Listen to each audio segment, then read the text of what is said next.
Good morning. My name is Konstantin von Krusenstern. I'm the Vice President of Strategy and Development here at the retreat.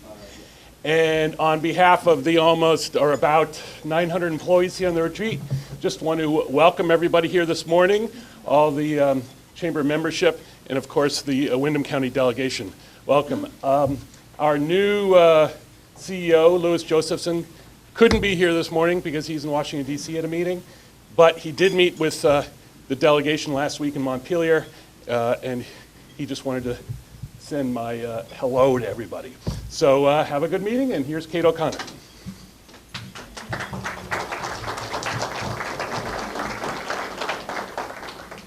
Thank you, Konstantin, and as always, we want to thank the retreat for hosting us.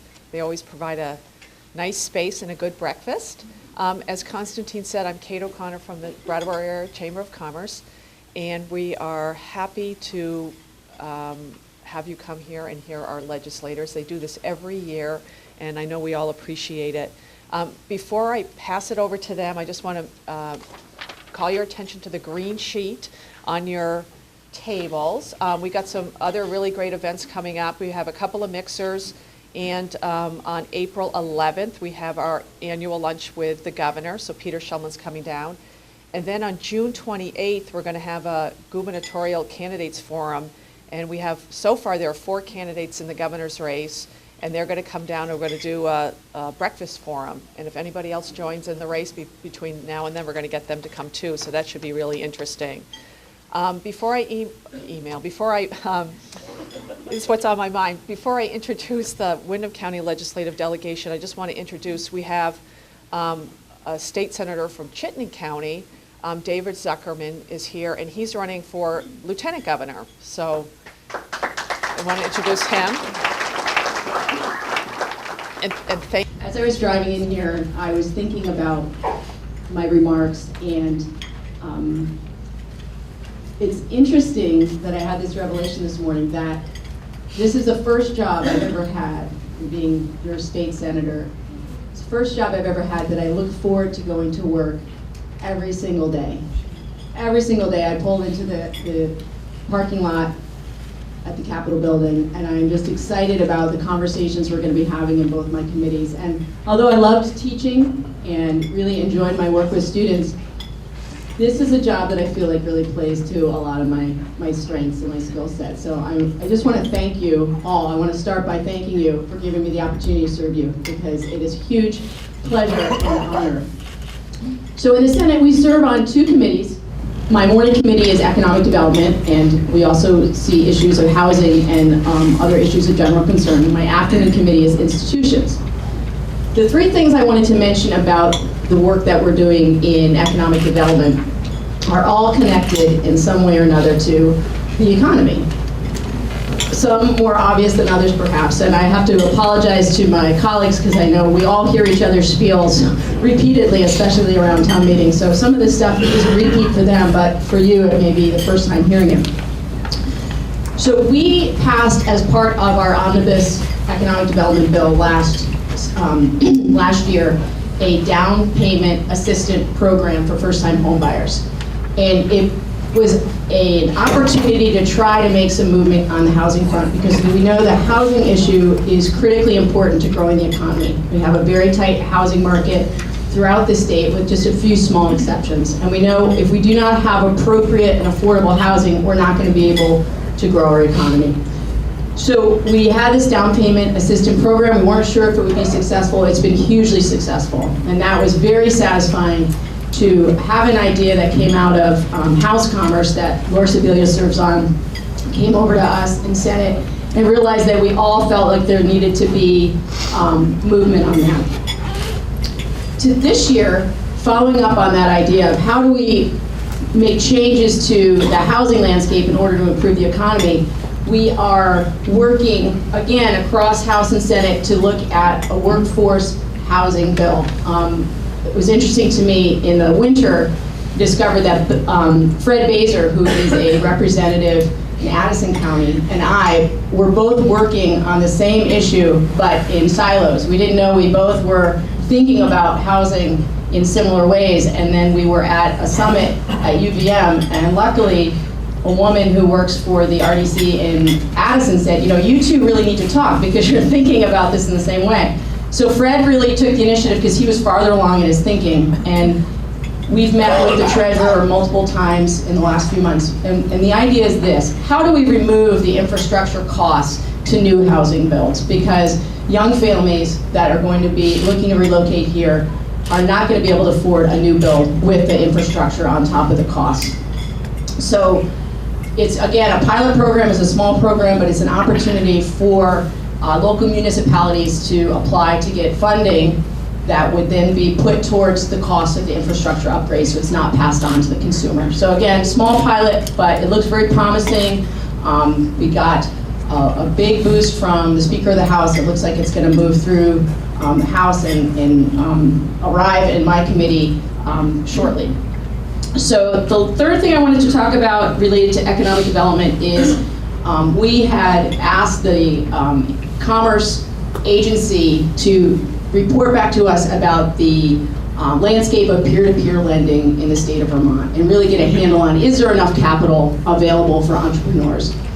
And so they reported back to us, and I was able to convene a meeting of folks in the Department of Financial Regulation and folks at ACCD to get a plan going forward. What we realized is there actually is available capital. The problem is a lot of entrepreneurs and startups do not realize where that capital exists, how they can access those funds that are there. So we are going to be following up with this convening group to get some movement on doing more outreach to those folks who are looking for capital for their startups.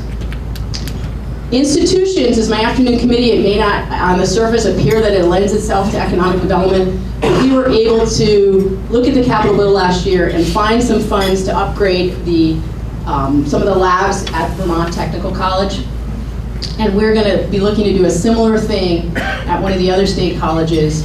They're coming in, giving us testimony. We're trying to figure out how do we capture this group of graduates, Vermont graduates. We have a very high graduation rate from high school. We do not as good a job capturing those folks that do not go on to four-year college. So we're trying to get them tapped in to some of these updated labs and really connect them with jobs that already exist in Vermont that are vacant at this time. So those are the things that are top of mind for me. I look forward to taking your questions at the end, but again, thank you very much for giving me the opportunity to serve you in this way. And I'm going to pass it off to Mike Hebert.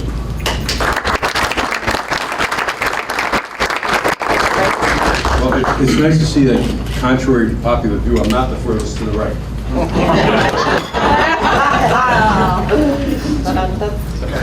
Anyway, economic development is something that, regardless of which committee we're on, that it's a focus of every committee to try and do what we can.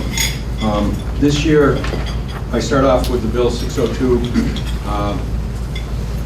Representative Botso of Pownell and I co-sponsored the bill. And essentially what it was an economic development package for Windham County and Bennington County in the trash industry. We have Triple T, they have TAM, but one of the oddities of our tax system is that if they bid on contracts outside the state, they go pick up the trash, bring it back into Vermont, transfer it over to New York. On the pass-through, they pay $6 a ton for what they picked up out of state. It makes them not competitive. So I put the bill in with Representative Botso, and as it went through the process, the discount for our local businesses disappeared, and it turned into a broad-based tax increase on all of the trash in the state, going from $6 to $12. So for the last 3 weeks, I've been fighting to kill my bill. I was successful Friday, so I don't think we'll have that trash increase. Another economic development thing, which will come before my committee, I serve on House Natural Resources and Energy, is the advancing of a gas plant in Vernon. People are looking at it that, great, we'll get some electricity out of it and things like that. This would be a phenomenal economic development package for the entire southern section of Vermont. And Laura and I have had conversations about that very issue, and we're going to have some more conversations this week about it, as well as Becca and I. Because it would give us an opportunity to also supply natural gas to the schools, to businesses locally, to the hospital, and reduce their energy costs. So that it could be a great economic package for us. The other big bill in my committee is on forestry. It's the Right to Forest bill. It started off as a 77-page bill, and we broke it into 5 bills. One section of it was very controversial, remains controversial. It was forest notification. If you're going to harvest on your property, you have to notify A&R. That has become a 3-year voluntary program. So what happens now is A&R is looking for data on why our forests are shrinking. And they know that people in current use file reports and things like that, so they know why their forests are shrinking. But in general, we've lost a large percentage of forests in Vermont, more than we have in 100 years. So they're looking for that data. But there was great resistance from the forestry community because they looked at it. The data they were collecting is what they used in New Hampshire to increase what they call the stump tax. So they're very concerned about that. So we moved it into a volunteer program for 3 years. So hopefully we get the data without having to tax people a whole lot. Next week, coming into our committee, we'll have the Senate bill. And I'm not sure if one of the senators here know the number of the citing bill. Is it 130? S-130? I think it's 123, but I'm not sure. 122? No, I don't know. I have no idea. 23. Okay. I had some of the numbers right. You did. But anyway, that's coming over. And what the bill, I'm not sure exactly what is coming out of the Senate to my committee, but we're going to take a look at it. We have 5 bills in our committee. And basically what we're attempting to do is give towns and local communities more control over what goes on in the siting of energy projects within their own communities. My thought on it and what I've suggested in my committee is that if we're going to give greater deference to towns to say yes or no on an affirmative vote to whether an energy project comes in, the town will have to have some requirements, such as having an actual energy plan that just doesn't say no. They have to say we would appreciate or support projects in different locations in our town. I think what's happening is these large projects coming in, and they're coming in very visible places or on the ridge tops, and the local communities are very upset about that. But when you talk to these folks in local communities, they would like to see us advance renewable energy, but they want it in a responsible fashion, and they want to be able to choose the places. So there will be some compromise. We'll see the Senate bill next week, and that'll be probably most of what we do between that and forestry for the rest of the year in my committee. But again, as Becca alluded to, we all live in these little silos, and until we meet in the cafeteria or we have some common need within our own committees, it's very difficult to know what's going on in another committee. So Act 46 has made me work with the Ed Committee quite a bit. There's great angst throughout the state about it and how it's going to actually roll out and the impact. But I may not look at human services as much in Mike's committee because I may not have an issue with constituents and stuff in my area. But that's one thing that people have to appreciate. If you have a concern about something, don't just notify like Mike Maricky or Emily Long and think, okay, that word will get out. You have to let us all know because we live in these little silos and we don't necessarily see each other a whole lot. You're on the floor for a couple hours a day, but you spend most of the day in your committee. Out of an 8-hour day or a 12-hour day, whatever the day happens to be, you will spend 90% of the time in your committee. And like Becca, I appreciate folks that are here that support us and help us do our job. And the most important thing you can do in helping us do our job is to let us know what you're thinking and how you feel. Email, phone. It's very important to know exactly what people feel back home about a particular issue. Thank you.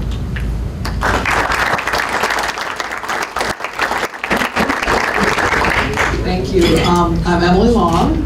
I'm from Newfane, and I'll just quickly echo what Mike just said about how challenging it can be as we sit up in the State House in our committees. And I'm on the House Ed Committee, which, as you can imagine, has been quite busy.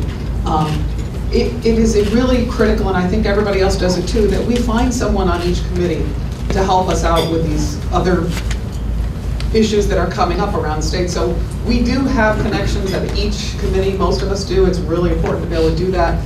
But please, I agree, reach out to us. It's really important. So on House Ed, as you all know, we passed Act 46 last year. became, over the summer, the cost containment portion of it, which was called allowable growth, became sort of a big issue for a lot of school districts around the state. So we made the decision to look into it back in November and made some reviews, some changes to it when we first got in there. When we started at the State House, it was as if we had never ended. We went right into House Ed and dug right into this bill, and it felt like the end of the session, not the beginning. But it was good work, and we did pass some modifications to it. And I think the modifications really did help school districts around the state for this year. We also repealed the allowable growth for FY18, but there's some serious concerns around education spending, so we're continuing to talk about cost containment mechanisms. So we repealed the allowable growth portion, but we're still having conversations around it. In House Ed right now, we've been working on a few other issues. We just passed out our yield bill on Friday. The yield is 9701. I think it was the same number that all of the rest of the school districts were planning on when they were setting their budgets. And I'm hoping, that things are, that people plan accordingly. We have the yield of $1 now, so we've changed the way we don't use the education spending amount anymore. The yield is what we call it now, and so the yield is what changes each year depending on school district spending. So we did pass that out, but we're also working on something that I wanted to mention that I think is really pretty important for our future, and that is we've passed out of our committee a special education bill that it's not immediately changing the way we fund it, but there's a pilot program within the bill that is going to be looking at how we actually provide special education services within school districts. We've had some pretty notable reports. One of them came out of UMass, and UVM has been working on it as well. We also, in Act 46, had an adequacy study done that pointed out that while we are spending a lot of money in the state of Vermont on education, the most notable thing we're spending it on is special education. So we really felt we needed to focus on that. So we're looking at the use of paraeducators. We're looking at multi-tiered systems of supports. This is something that is going on in school districts all around the state, trying to link all these things together so that we can find ways to curb spending and yet still meet the needs of children. What the real focus is trying to get our special education students in front of classroom teachers, special education teachers, and not necessarily just in front of paraeducators. We actually had the Secretary of Education in our committee on Friday, and she testified to us that there are students in the state who actually have are getting 75% of their instruction from a paraeducator. And we really don't think that's the appropriate way to educate kids. We're also going to be looking at a census block system of funding special education. That's a study that's in this bill. I think, right now the funding comes to the district. We're going to be changing the way the funding comes now. It'll go to the supervisory union as opposed to the school district, and that's to align the funding. Right now, our paraeducators and some of our supervisory unions and all of our teachers, special education teachers, are employed at the supervisory union level. So we're completing that circle and now having the funding go there as well. So if this passes out of the House and does pass up through the Senate, we'll see that all linked as well. So there's a lot going on. We're also trying to look at career and technical education. I think it's critically important that we make that link for economic development, whether the workforce needs and all of that. So we didn't get that one out of committee for crossover, but we've developed one bill. We're going to start working on it and hopefully get something going for career and technical education next year. So I think I'll pass it on.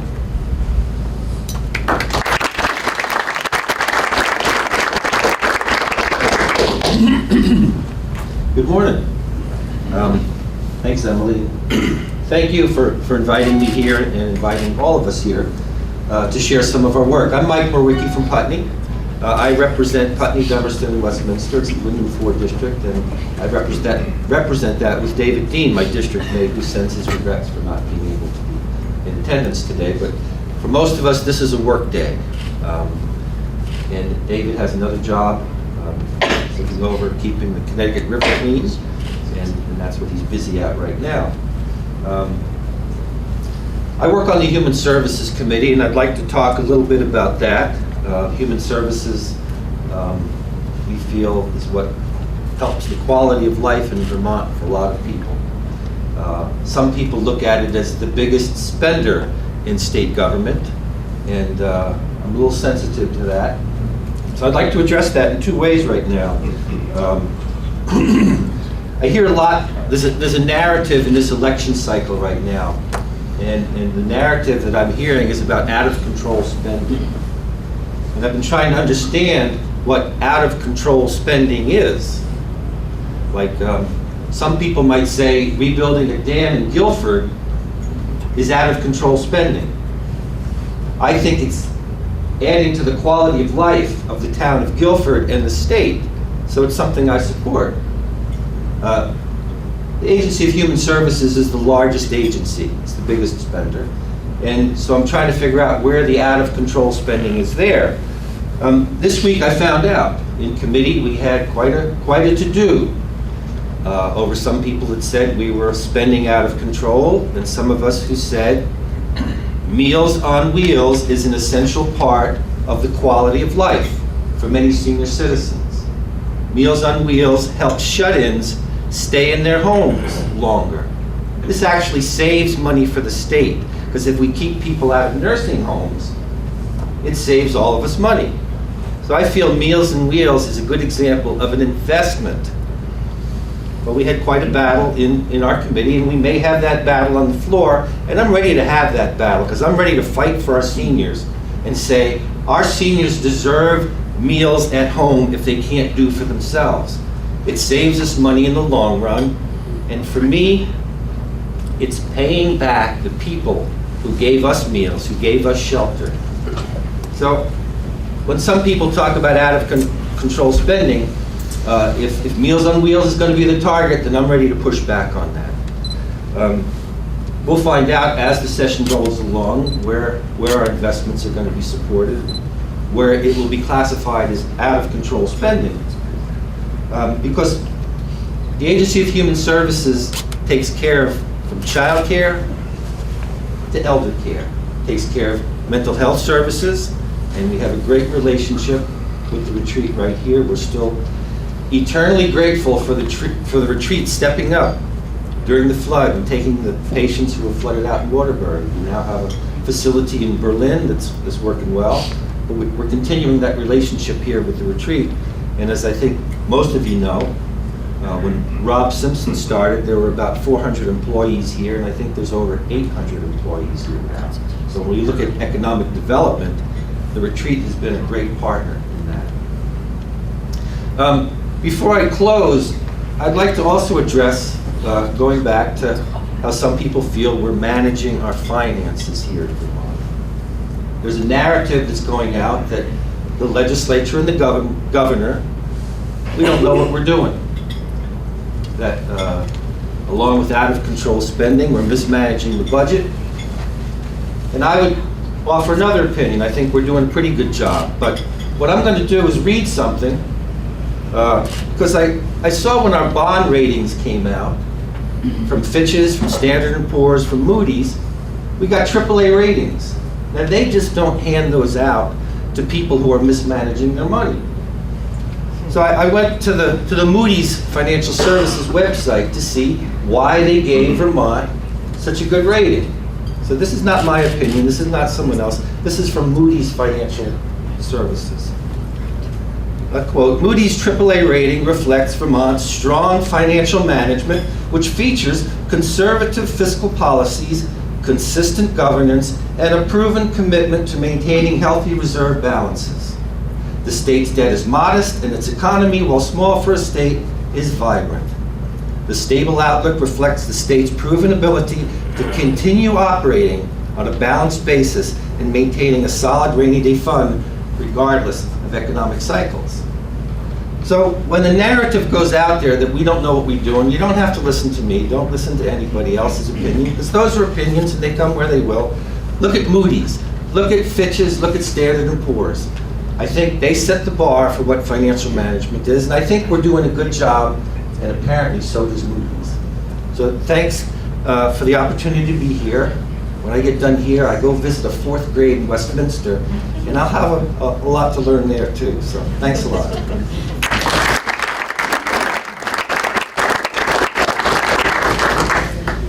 Good morning, my name is Laura Sibilia, and I represent 6 towns right down the spine, separating Wyndham and Bennington County, so Wyndham and Bennington District.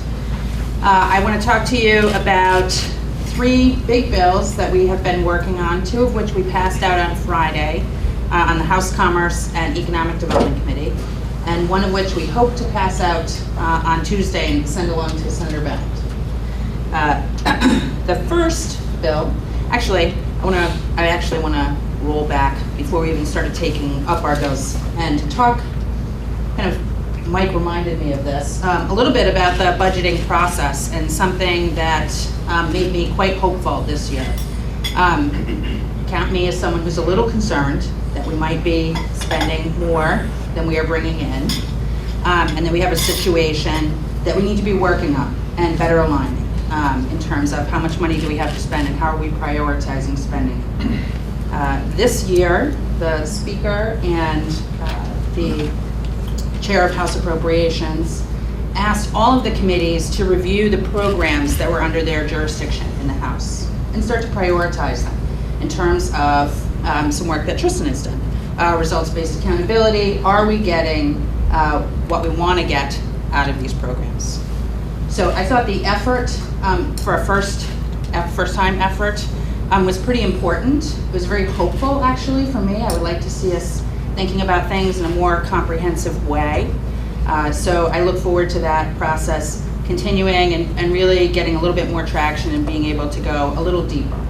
So I thought that was really important. It took up some time in the beginning of the session in our committee, which then caused us to be working some pretty late nights. We definitely, Representative Stewart and I are both on the Commerce Committee, felt that this week, but I thought it was actually pretty important work. So we spent the bulk of the session to date on an independent contractor bill. This was not something, actually, that I had a lot of understanding and knowledge about the various positions on going in to this fight, and it was a fight. And I would say I certainly have learned a lot. We did pass out a bill on Friday. There was a case, Chatham Woods, that happened, I'm not sure how long ago, pretty recently, that significantly expanded the definition of an employee in Vermont, and it made it really, put a lot more uncertainty in the workforce marketplace in terms of people understanding who had to cover, who had to pay for workers' comp insurance, essentially. And so the work that we did really set about to try and identify what an independent contractor is, not have that be the, have that be something that was so challenging to figure out if you were an independent contractor, and also put some teeth into the ability of folks who are independent contractors to waive their right to workers' comp insurance, thus kind of protecting folks that are working with them. So we'll see how that bill goes. That is definitely going over to Senator Balance Committee. I think that will be an ongoing fight throughout the session. It's one that has been taken up before and I understand has not been able to get through. So I'm hopeful again on that and look forward to working with Senator Ballant to get something done this year. Another piece actually that was a part of that is the enforcement piece. There's some concern that enforcement of violations around independent contractors has not been tough enough. There was some desire to move that to the Attorney General, enforcement to the Attorney General out of the Department of Labor. It's not something I would have supported at this point. I'm not sure that idea is dead. And so, we'll see where that goes. The second bill that we passed out on Friday was an omnibus economic development bill, and that really just included, I'm not even sure how many bills, but it did include 146 pages. 146 pages, There you go. And so it was a lot of initiatives that other representatives and members of our committee had put forward. But included in that was the ability for us to take some next steps that were recommended in the Southern Vermont Zone Report.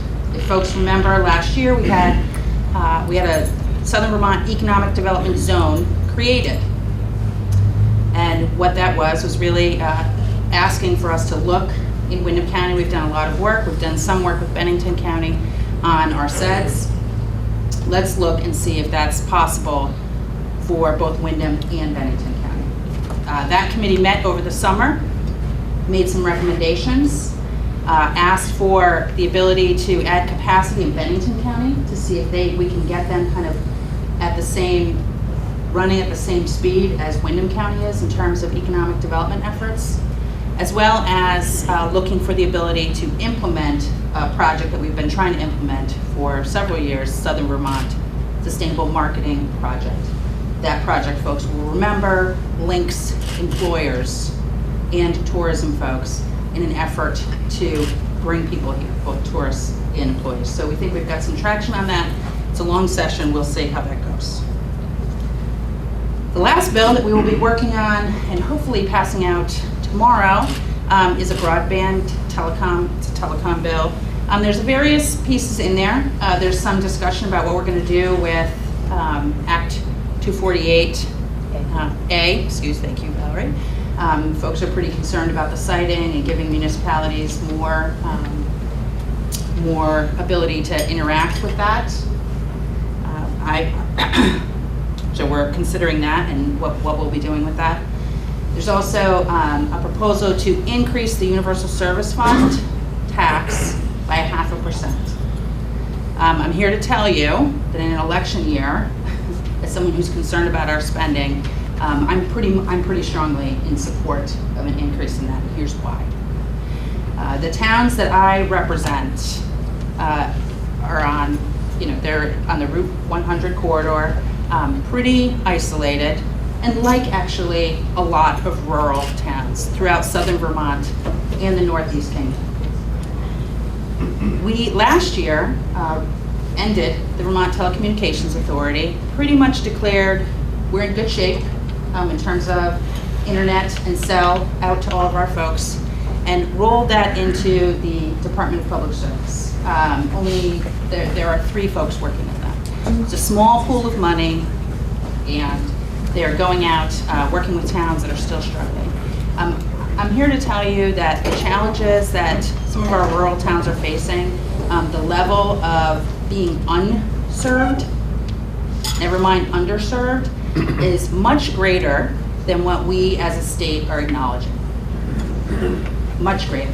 This is something that we're starting to get, that I've only been able to start really working on the last couple of weeks. I've been working with Senator Ballant, also with Senator Campion from Bennington County.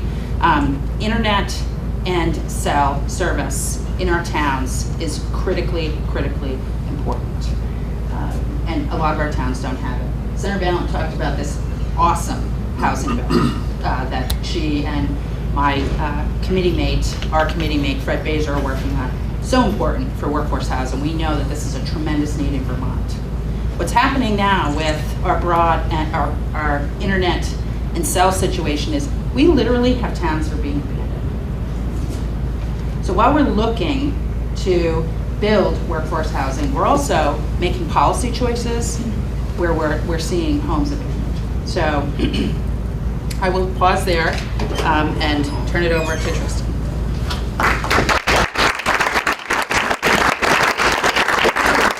I'm going to sit for a minute because I'm going to read a message from Molly Burke, who couldn't be here this morning. I'll start with that. She said, "Dear Chamber members, I am sorry I'm not able to attend this breakfast. I'm currently out of town for a family event. Here are a few transportation issues from my committee," she serves on the House Transportation Committee, "that might be of interest. My main issues continue to be supporting measures to maintain and improve our state and town road and bridge infrastructure, as well as promoting safety for all users of the transportation system. Transportation funding continues to be a concern given the low gas prices." And then she has three areas. In terms of infrastructure, the committee will pass the major T-bill out within the next week for consideration of the full House before moving on to the Senate. It is basically a level funded budget from 2016 that continues to address our road and bridge infrastructure. We have made good progress over the past several years in reducing the percentage of roads in very poor condition. Town highway aid and other grants to the towns are also level funded for this year. We are hoping to work out an equitable system for the towns to manage the new stormwater requirements that are coming next year. In terms of safety, it also has several sections of a bill that I sponsored devoted to enhancing safety and clarifying the rights and responsibilities of bicyclists, pedestrians, and other vulnerable users of the highway system. There were 4 bicycle fatalities in the state last year, and our safety rating affects our important bicycle tourism industry. Also in the road safety realm, a bill that I co-sponsored, H560, just passed out of the House Judiciary Committee. It tightens up Vermont's DUI laws through stiffer penalties and also greater use of ignition interlock devices. And then finally on funding, the federal government has fortunately decided finally to meet its obligations with the passage of a long-term 5-year federal transportation bill. This is good news as it means that the state will not have to cancel planned projects with the resulting negative economic impact that would have caused. Vermont fared well with the funding formula, however, there are still unknowns related to the timing of the appropriations. The gas tax continues to be inadequate to support the state portion of our infrastructure needs, and we will need to examine all possible funding options as we move forward. So that's from Molly. And what I will say, in the interest of time, I think it's incredibly important that we also get a chance to take questions from you. And I will just give you some highlights of areas that you might ask me questions about. One is the earned sick leave bill that was signed into law this week. I was the lead sponsor last year on the House version of that bill. Happy to take any questions about the implementation, the philosophy strategy behind it. I serve on the House Agriculture Committee. There are issues that we're dealing with. I can talk about that. I'm also on the UVM Board of Trustees, which I thought was really important. Jeanette did this for a long time, but I think it's very important that somebody from our corner of the state serve on that board.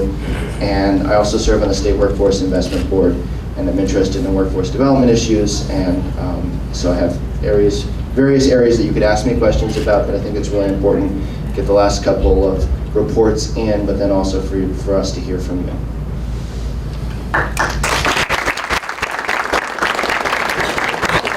I will try to be very brief. I'm Valerie Stewart. I serve on the Commerce and Economic Development Committee with Laura.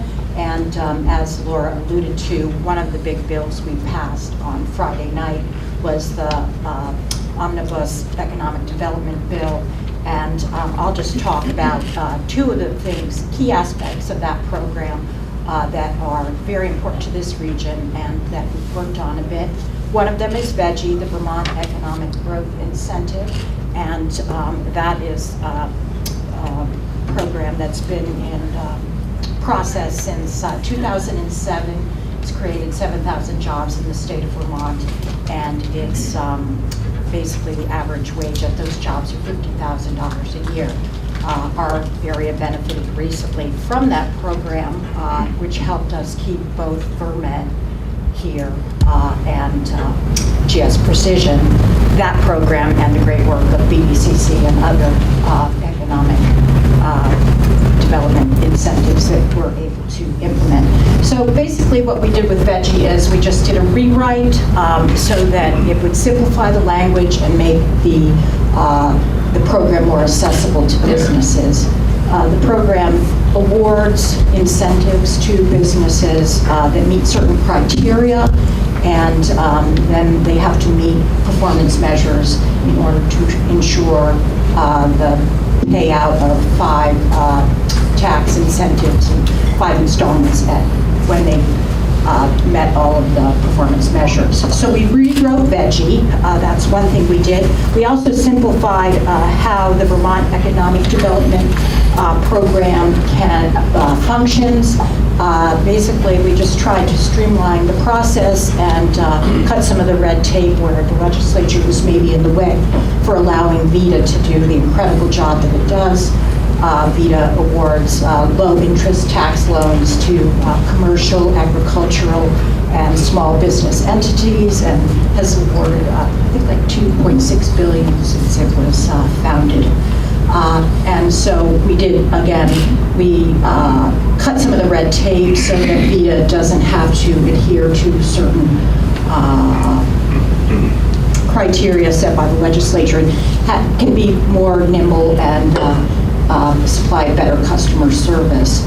And we did that with the full backing, obviously, of the Department of Financial Regulation, since Vermont, state of Vermont backs all of the loans that VITA doles out. So, and two other little things we did as part of the Omnibus Economic Development Bill was we passed, well, part of it in the bill is a Veterans Entrepreneurship Program.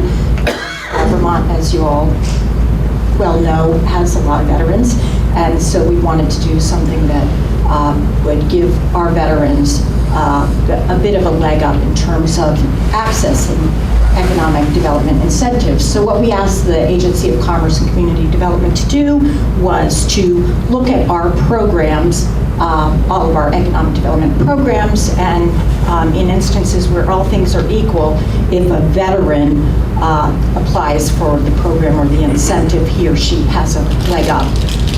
So we feel really good about that. And lastly, I'm trying to be quick and Sue with Tristan here, is Laura and I have been working with our wonderful Kate O'Connor on internet-based lodging aspect of the bill. Kate and some of our local B&B and innkeeper owners came to us and they said that they wanted us to level the playing field with Airbnbs and Home Away and programs like that.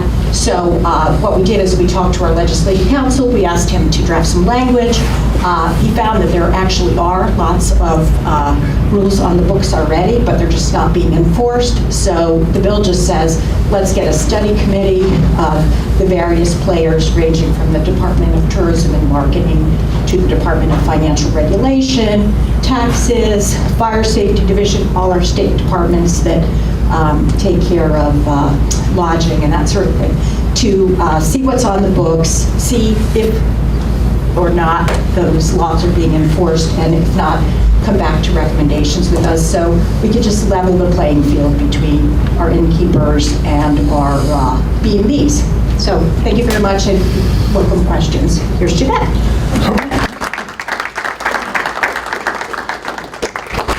Thank you.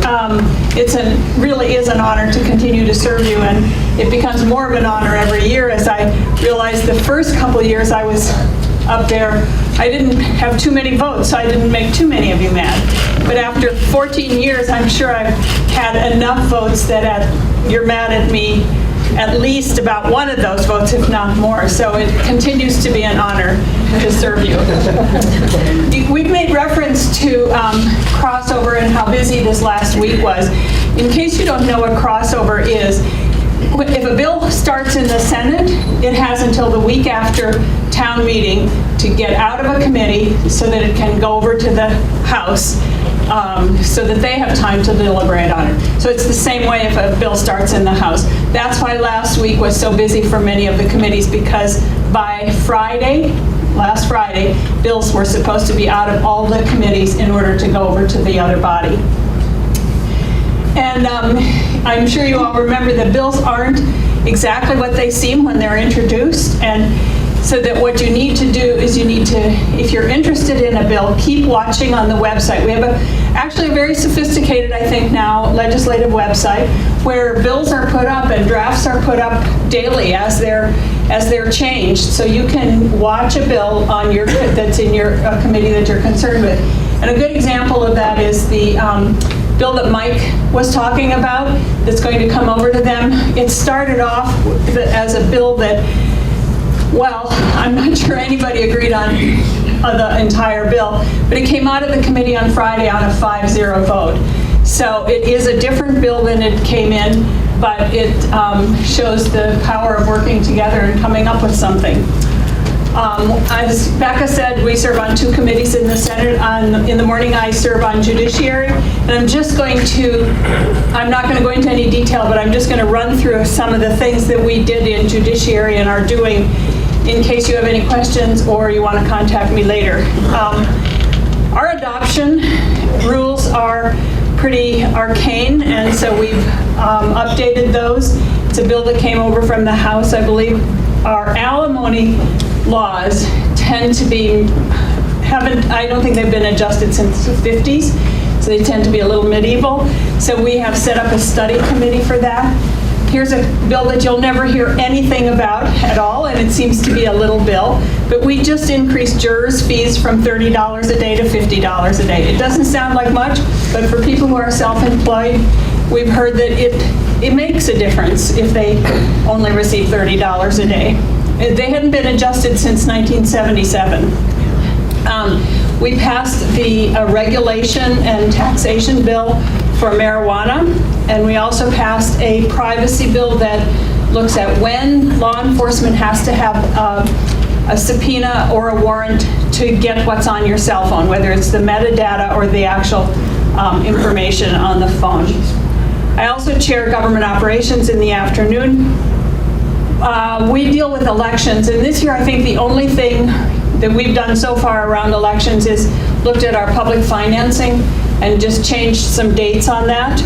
We also deal with retirement funds for the state, so we had a bill around divestiture, and if you listen to the governor's speech, you know that he encouraged us to divest from Exxon and from coal producing, it's not all coal producing companies, it's just those that produce coal that's used in the production of electricity. So it isn't all coal companies. That became a very contentious topic, so we will not have a bill. Instead, what we will have is we will have a letter that the committee is sending to the VPIC, the retirement board, and the treasurer, encouraging them to look at it in light of their fiduciary responsibility. We also have an amendment that would guarantee privacy. We're one of the, I think there are a few states that have a privacy amendment on their constitution. I don't know if you know how constitutional amendments work in Vermont, but it is very difficult to change the constitution. A request to change can only be brought up every 4 years. So this is the biennium that it can be brought up. It won't be again for 4 more years. Then it has to pass the Senate by 20 votes. So even if there are only 21 people there that day, it has to pass by 20 votes. It isn't just a majority. Then it has to go to the House where they can't make any changes, and it has to pass by a majority. Then the next biennium, when you have different legislators, it has to come back, pass the Senate again and the House again, and then at the next general election, it goes out to be voted on by the whole population. So it's very difficult to change the amendment. We had 6 amendments introduced this year to our committee, and we're going to deal with one of them. We have chosen it's an amendment that would guarantee privacy for Vermonters. We are looking at an ethics bill, both setting up an external ethics commission, and we're working with the House Rules or Senate Rules Committee to set up an internal ethics panel. The big bill that we just passed that seemed like we might have passed it pretty quickly was, as Mike pointed out, Human Services is a huge, huge agency. And it isn't that the agency is so big in terms of numbers of people, but it has so many functions under it that it is, well, in my words here, my technical words, it's a mess. So there is no place that focuses on health care. So we have health care and human services all together. And health care administration is all throughout the agency. There's no one place. So we just passed a bill out of our committee that would create an agency of health care administration and break up the agency of human services. There's a lot of resistance to it, but I think there's very good support for it and very good reasons. So with that, I'll just say keep in touch and ask us whatever questions you want. Thanks.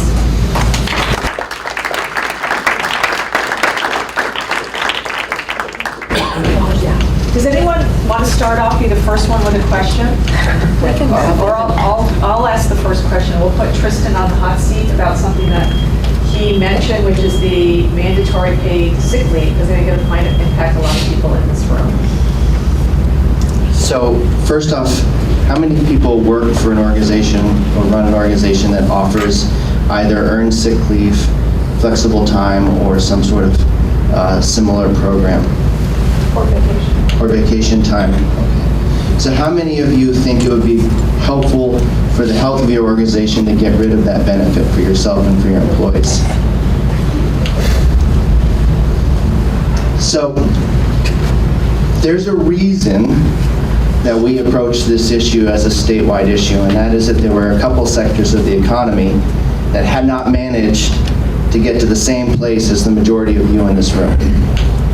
And it was for structural reasons, and it became very difficult for any one part of the economy to take the lead.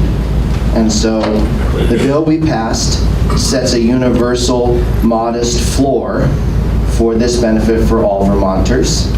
It does it for people who have proven to have long-term and value to the business that they work in, by virtue of having to work a certain number of weeks at a certain minimum number of hours, and it allows businesses, organizations to have a 1-year delay before giving the benefit. There's a whole bunch of ways that the bill, or that law, sorry, got signed into law this week, that the law tries to balance the need for there to be a universal floor for all Vermonters with the reality that this is a business cost. It's something that has been worked into many business models in this room.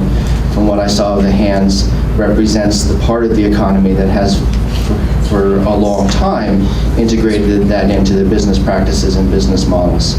But particularly in the sector of the economy that I spent most of my career in, food service, but also in the retail sectors and other pockets, that simply has not happened.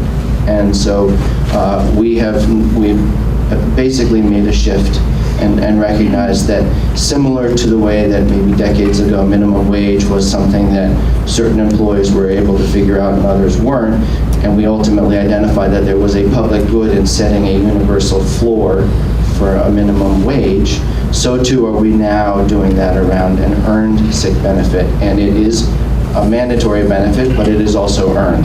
It goes to people who have put the time in and proven lasting value. We're an at-will employee state, or employer state, which means that if somebody is working for you for a few months and they are not a good fit, you are not obligated to keep them. It's very easy for you to avoid eventually having to offer this benefit to somebody who is not somebody that you have identified as adding value by retaining them as a long-term employee, even if it's in a part-time status. We're happy to answer any specific questions about it, but I think that is, in fact, why we have done what we have done, and how it will, in the long run, add value for all Vermonters. And this will become a new norm. And in a couple of years, we'll look back on it and realize that it's actually probably, even the businesses that are most resistant to this will probably look back on it and realize that the reason it's a norm in the white-collar world is that it adds value to morale, to retention, and to the sort of peace of mind and security of the workforce. So any specific questions I'd be happy to address, otherwise we could go on to other topics. What's going on with the legalization of marijuana? Jeanette? I guess that's me. It is a bill that I introduced. I've worked on it for a long time, as has Senator Zuckerman. It's an issue in my mind that we have failed to recognize that our policy on prohibition has not worked for 50 years. We have more kids smoking marijuana than ever before. We have more black market it's all black market. So what this bill does is sets up a system of regulation and control and taxation. So there would be, people could apply to be a cultivator or a retailer. There are a limited number of permits for each. And after 2 years, I think it is, that number would go away, because at that point, we would either see that the sky isn't falling, or it is, and there would be a tax on it. No one under 21 could purchase it. No one under 21 can have it. It's the same as alcohol. The difference between under 21 with alcohol and marijuana is, currently, if you provide alcohol to anyone under 21, there's a penalty. In this, if you provide marijuana to anyone under 21, there's a penalty. But if you provide it to anyone under 18, it's a double penalty, because we really want to keep it out of the hands of kids. So it is a regulation and taxation model. It is now in the House. Whether the House will even take it up or not, I have my fears. But I have to tell you two things. One of the things we heard from kids is that it is easier for them to get marijuana than it is alcohol. If they want to get alcohol, they have to find somebody over 21 to buy it for them, and then the person has to be willing to break the law and buy.